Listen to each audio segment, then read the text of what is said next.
Hello hello, j'espère que vous allez bien. Je vous retrouve aujourd'hui pour une nouvelle vidéo et aujourd'hui je reviens avec un tag. Je crois que ça fait pas longtemps que j'ai fait un tag, mais ici il s'agit du tag de fin d'année. Ça fait plusieurs années que je fais ce tag qu'a créé Pocket Jeunesse. Il me semble qu'ils l'ont repris pendant plusieurs années, je sais pas s'ils le font encore, mais du coup c'est le tag Adieu 2021 de Pocket Jeunesse. Et du coup, on va faire un petit peu le point sur mes lectures de cette année, les sagas que j'ai terminées, la plus belle couverture, mes meilleures lectures, etc. etc. Du coup, c'est parti! Alors, j'ai eu la flemme de sortir les livres de ma bibliothèque. Je vais clairement le regretter au moment du montage, mais c'est pas grave. Je vous mettrai les couvertures là, je ne sais pas encore, un des deux côtés. Et du coup, on commence avec le premier intitulé qui est mes 3 meilleures lectures de 2021. Alors, j'ai réfléchi aux questions avant, parce que sinon j'allais mettre 1000 ans. Ça a été compliqué de choisir que 3 lectures, parce que j'ai lu quasiment une centaine de romans BD compris cette année. Donc en choisir que 3, c'était compliqué. Mais la première en tout cas m'est venue immédiatement et j'ai choisi de vous citer tout d'abord Aurora Squad, le tome 1 de Jay Kristoff et Amy Kaufman, que j'ai adoré. Et je l'ai mis vraiment dans mes meilleures lectures parce que au-delà du fait d'adorer, je m'y attendais pas du tout. Je vous en ai déjà parlé, mais tout ce qui se passe dans l'espace, c'est pas forcément mon genre de prédilection. Et là, j'ai surkiffé. J'ai adoré le fait qu'on ait 6 points de vue différents, c'est un truc que j'adore dans les livres. Et en plus de ça, on a des personnages qui sont tous plus différents les uns que les autres. C'est drôle, il y a de l'action, il y a des révélations. Bref, c'était trop bien. Du coup, le tome 1 de Aurora Squad. Un deuxième, j'ai décidé de vous citer un livre auquel je n'ai pourtant pas mis 5 sur 5, mais dont j'avais envie de vous parler. Et c'est 1000 baisers pour un garçon de Tillie Cole, qui a été clairement une très bonne lecture. À 15% du livre, je pleurais déjà toutes les larmes de mon corps. Donc j'ai surkiffé, voilà. C'était trop bien. Je pense que je n'ai plus besoin de présenter ce livre. Tout le monde le connaît sur Booksta, sur BookTok, sur YouTube. Partout, tout le monde le connaît, mais du coup, ma deuxième meilleure lecture. Et pour la troisième, je me suis dit que j'allais vous citer une BD parce que c'est vrai que j'ai plus facilement des coups de cœur pour les BD que pour les romans. Et du coup, j'ai décidé de vous citer le tome 2 de Lulu et Nelson, donc qui est une BD que j'ai commencé l'année dernière, je crois. Il n'y a à ce jour que 2 tomes de sortie. Et il me semble que j'avais déjà eu un coup de cœur pour le tome 1. Et ce tome 2 m'a encore valu un coup de cœur. J'adore cette histoire, j'adore les dessins. J'aime le fait qu'on a une histoire qui se passe pendant la période de l'apartheid en Afrique. Et le côté historique du coup me plaît aussi. On a des lions, on a 2 enfants adorables. Bref, c'était trop bien. C'était trop bien. Pour l'intitulé suivant, on passe de l'autre côté puisque ici je dois vous citer mes 3 plus grandes déceptions de 2021. Parce que forcément, qui dit lecture dit des coups de cœur mais aussi parfois des déceptions. Et pour la première, j'ai décidé de vous citer le tome 5, c'était le 5, je crois, le tome 5 de Gardien des Cités Perdues de Shannon Messenger, publié chez Lumen, dont j'ai été très déçue. Et c'est la première fois que ça m'arrive avec cette saga. C'est pour ça justement qu'il est dans mes déceptions, parce que Gardien des Cités Perdues, c'est une saga que j'aime beaucoup depuis le début. Je sais qu'il y a beaucoup de choses qui lui sont reprochées, notamment le fait que c'est assez long, etc. Et en fait, il a fallu que j'arrive au tome 5 pour que j'ai ce sentiment également. J'avais adoré les 4 premiers tomes. En fait, je trouvais ça lent, mais ça me dérangeait pas. J'aimais bien l'histoire. À chaque fois, je passais un bon moment. Ça a été un peu ma saga feel good à moi. J'adorais y retourner. Et là, le tome 5, alors en plus de ça, je l'ai traîné pendant pas mal de temps parce que je sais plus pourquoi, mais je l'ai traîné sur pas mal de semaines. Je ne sais pas si ça a joué, mais je l'ai trouvé extrêmement long, extrêmement lent. Et au point que je me suis dit que je lirai le tome 6 et que si le tome 6 me fait le même effet, et bien malheureusement j'abandonnerai la saga parce que c'est quand même des gros pavés, que la saga fait bientôt 9 tomes et que j'ai pas envie de continuer si ça ne me plaît plus autant qu'avant. Donc voilà, grosse déception sur celui-ci. Ma deuxième déception, et là je sens que je vais me faire détester, mais il s'agit du Petit Prince. J'ai lu pour la première fois Le Petit Prince en 2021 et j'ai pas aimé. Non, je pense peut-être que si je l'avais lu plus petite, j'aurais aimé le relire ensuite pour voir les autres messages cachés en étant plus grande. Mais là, j'ai juste pas compris, pas aimé. Il y a des messages que j'ai vus et qui étaient beaux et intéressants, mais en soi, non, ça, malheureusement, ça ne l'a pas fait avec moi. Peut-être que je vous dis, peut-être que je l'ai pas lu au bon moment et qu'il y a quelques années, j'aurais aimé. Mais là, ça l'a pas fait. Et peut-être que dans quelques années, si ça se trouve, je le relirai et j'aimerais davantage, hein, je ne sais pas. Peut-être qu'un jour, je le relirai. Mais en tout cas, pour le moment, grosse déception. Et le dernier que j'ai décidé de vous citer, c'est le tome 3 de Adopted Love de Gaia Alexia, que j'ai lu en début d'année. C'est une saga que j'ai terminée. Et j'étais extrêmement triste parce que j'avais surkiffé le tome 1. Le tome 2, j'avais été déçue parce qu'on met du temps à ce que les personnages se retrouvent, etc. Je l'avais trouvé lent.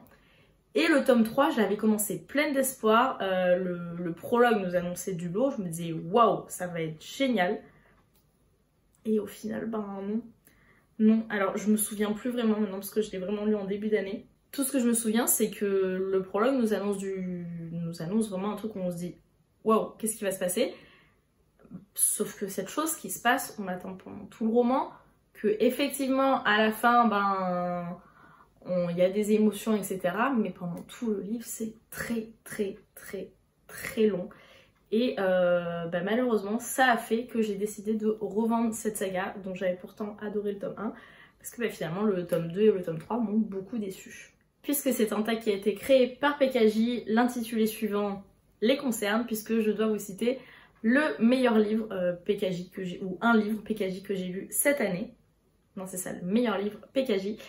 Et ben, je crois que je n'ai lu qu'un PKJ cette année, parce que c'est pas la maison d'édition que j'ai en majorité dans ma bibliothèque, mais j'en ai lu qu'un seul je crois, mais c'était une très bonne lecture puisqu'il s'agissait du tome 2 de la saga Nil de Lynn Matson, que j'ai enfin décidé de continuer après 2 ans, il était temps, et j'ai adoré ce tome 2, j'avais peur de pas réussir à me remettre dedans, j'avais peur de pas aimer autant parce que c'était pas les mêmes personnages, etc. Il y avait des choses qui changeaient. Et au final, j'ai beaucoup aimé ce tome 2. Il me tarde de lire le tome 3, même si, à mon sens, on aurait pu s'arrêter à ces 2 tomes-là. Mais bon, je vais lire le tome 3 pour finir la saga quand même. Et ouais, du coup, je dirais Nil de Lynn Matson. Ensuite, je dois vous citer le premier livre que j'ai lu en 2021. Et le premier livre que j'ai lu, en tout cas que j'ai terminé en 2021, parce que je l'avais commencé en décembre. C'est le tome 1 des Accords corrompus de Kelly Sinclair, publié chez les éditions Bookmark. J'ai adoré, je crois que vous en avez parlé de toute manière en vidéo.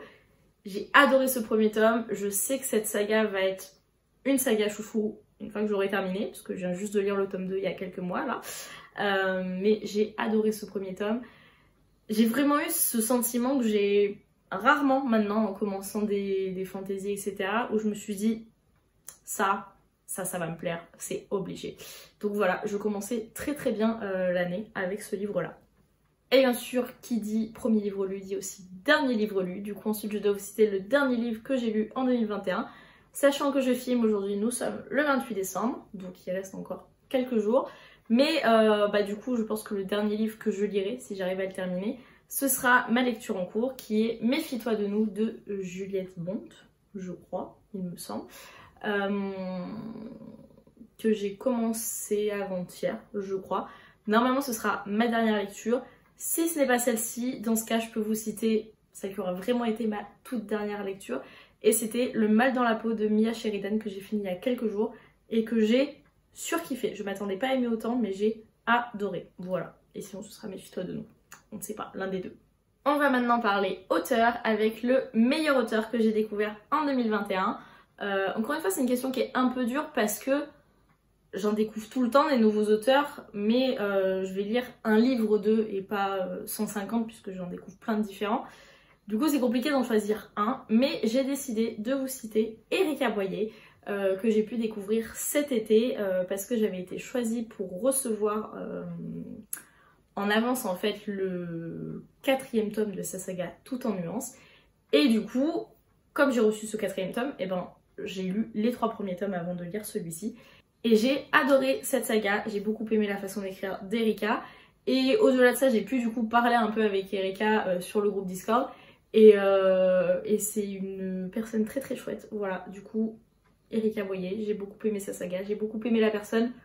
Du coup, meilleur auteur, meilleure autrice en l'occurrence.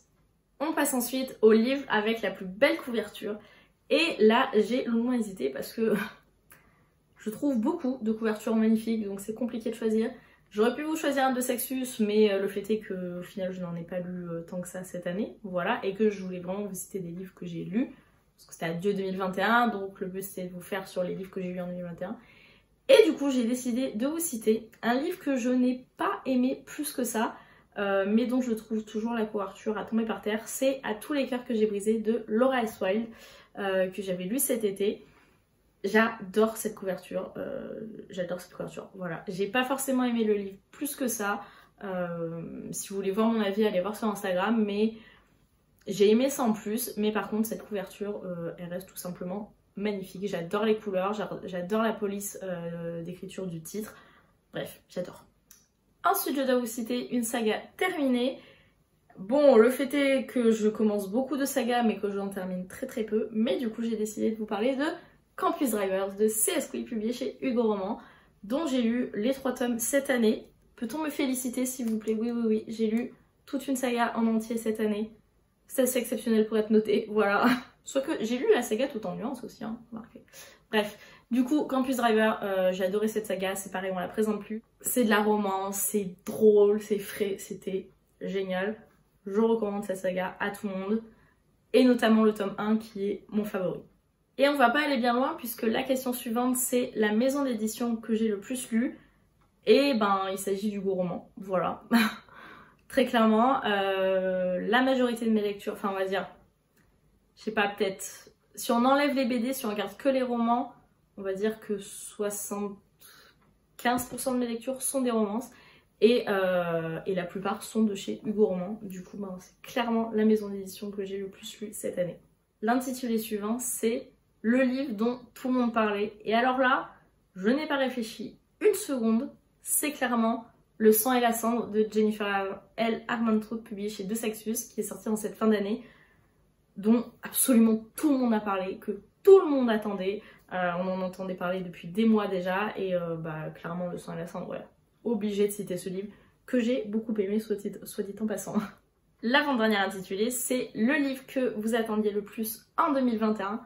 Et là, encore une fois, aucune hésitation pour la réponse. Le livre que j'attendais le plus, c'était Un palais de flammes et d'argent de Sarah Dimas.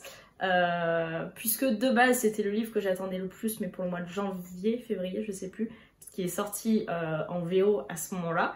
Je l'attendais comme le messie à ce moment-là parce que je m'étais dit ouais, je vais l'acheter direct, je vais le lire en VO, etc.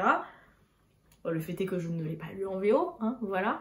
Mais du coup, il est sorti en cette fin d'année et du coup, bah, c'était encore une fois clairement le livre que j'attendais le plus, que j'ai attendu toute cette année en fait, de pouvoir voir et de pouvoir lire. Donc ouais, celui-ci, sans aucune hésitation. Et enfin, la dernière question, c'est le livre que vous attendez le plus pour 2022. Et là, j'ai réfléchi un bon moment parce que bah déjà en principe je sais pas trop à l'avance les livres qui vont sortir.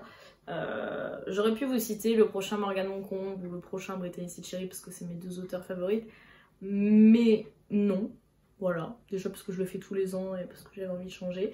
Après il y a des suites de sagas que je sais qui vont sortir en 2022, mais souvent c'est des tomes 3 ou 4 ou que sais-je, ou 2, mais j'ai pas encore lu les premiers tomes, donc voilà. Mais du coup, j'ai décidé de vous citer une suite de BD qui sort au mois de janvier, d'ailleurs, je crois. Oui, je crois que ça sort là très très bientôt. Qui est le tome 2 de la BD Elle, de Kit Toussaint. Kit Toussaint et qui? Je ne sais plus. Regardons. Kit Toussaint et Avin Stockart, voilà. Que j'ai eu à mon anniversaire par Lisa. Et que j'ai surkiffé, j'avais adoré cette BD. Et du coup, eh ben, j'ai très très hâte de lire la suite. Donc du coup, voilà, je vous cite celle-ci. Et voilà, écoutez, c'était tout pour ce petit tag. J'espère vraiment que ça vous a plu. N'hésitez pas vous aussi à le reprendre. Même si bon, je m'y prends un peu tard, donc vous allez le reprendre en 2021. Mais bon, c'est pas grave, on s'en fiche. Sinon, répondez aux questions en commentaire, tout simplement. Comme ça, j'aurai vos réponses. Et si vous ne voulez pas répondre à toutes les questions, répondez-moi en commentaire à une question du tag que je vous posais tout de suite, il faut juste que je la choisisse. Et bien dites-moi quel est le dernier livre que vous avez lu cette année, que vous êtes en train de lire, que vous êtes en train de terminer, votre dernière lecture de 2021. Dites-moi laquelle c'est. Voilà, tout simplement. J'espère vraiment que cette vidéo vous a plu. En attendant de vous retrouver pour la prochaine, je vous souhaite de merveilleuses lectures et je vous dis à bientôt. Salut!